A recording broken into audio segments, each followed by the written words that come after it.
1970ರಿಂದ ಸುಮಾರು 3 ದಶಕಗಳ ಕಾಲ ಲಕ್ಷಾಂತರ ಭಾರತೀಯ ಕುಟುಂಬಗಳ ಕನಸಿನ ವಾಹನವಾಗಿದ್ದ ಚೇತಕ್ ದಿನನಿತ್ಯದ ಪ್ರಯಾಣದಲ್ಲಿ ಜನರಿಗೆ ನಂಬಿಕೆ ಮತ್ತು ಭರವಸೆಯನ್ನು ನೀಡಿತು.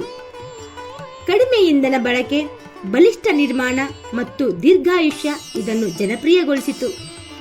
ಈ ಚೇತಕ್ ಎಂಬ ಹೆಸರು ಭಾರತೀಯ ಇತಿಹಾಸ ಮತ್ತು ಸಂಸ್ಕೃತಿಯಿಂದ ಪ್ರೇರಿತವಾಗಿದೆ. ಬಜಾಜ್ನವರು ತಮ್ಮ ಸ್ಕೂಟರ್ಗೆ ಈ ಚೇತಕ್ ಎಂಬ ಹೆಸರು ಇಟ್ಟಿರುವ ಹಿಂದೆ ಇರುವ ಕಾರಣಗಳು ಹೀಗೆ ಇವೆ. ಭಾರತೀಯ ಇತಿಹಾಸದಲ್ಲಿ ಚೇತಕ್ ಎಂಬ ಹೆಸರು ಧೈರ್ಯ, ನಿಷ್ಠೆ ಮತ್ತು ತ್ಯಾಗದ ಪ್ರತೀಕವಾಗಿದೆ. ಮಹಾರಾಣಾ ಪ್ರತಾಪ್ ಅವರ ಪ್ರಿಯ ಕುದುರೆ ಚೇತಕ್ ಹಲ್ದಿಘಾಟ್ ಯುದ್ಧದಲ್ಲಿ ಗಂಭೀರವಾಗಿ ಗಾಯಗೊಂಡರೂ ತನ್ನ ಸ್ವಾಮಿಯನ್ನು ಸುರಕ್ಷಿತವಾಗಿ ಕರೆದೊಯ್ದು ಕೊನೆಗೆ ಪ್ರಾಣ ತ್ಯಾಗ ಮಾಡಿತು. ಚೇತಕ್ ಕುದುರೆ ತನ್ನ ಕರ್ತವ್ಯವನ್ನು ಕೊನೆಯ ಉಸಿರಿನವರೆಗೂ ನಿರ್ವಹಿಸಿದ ನಿಷ್ಠಾವಂತ ಸಂಗಾತಿಯಾಗಿತ್ತು. ಇದೇ ಹೆಸರು ಆಧುನಿಕ ಯುಗದಲ್ಲಿ ಬಜಾಜ್ ಚೇತಕ್ ಸ್ಕೂಟರ್ ರೂಪದಲ್ಲಿ ಮತ್ತೆ ಜೀವ ಪಡೆಯಿತು.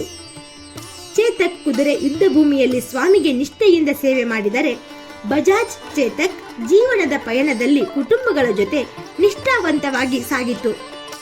ಒಂದು ಯುಗದಲ್ಲಿ ಕುದುರೆ, ಮತ್ತೊಂದು ಯುಗದಲ್ಲಿ ಯಂತ್ರ, ಆದರೆ ಮೌಲ್ಯ ಒಂದೇ, ಅದು ನಂಬಿಕೆ ಮತ್ತು ವಿಶ್ವಾಸ.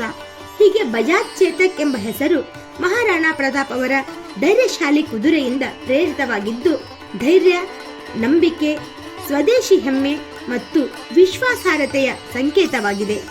ಚಿಕ್ಕ ಚೊಕ್ಕ ಮಾಹಿತಿಗಾಗಿ ನಮ್ಮ ಚಾನೆಲ್ ಸಬ್ಸ್ಕ್ರೈಬ್ ಮಾಡಿ.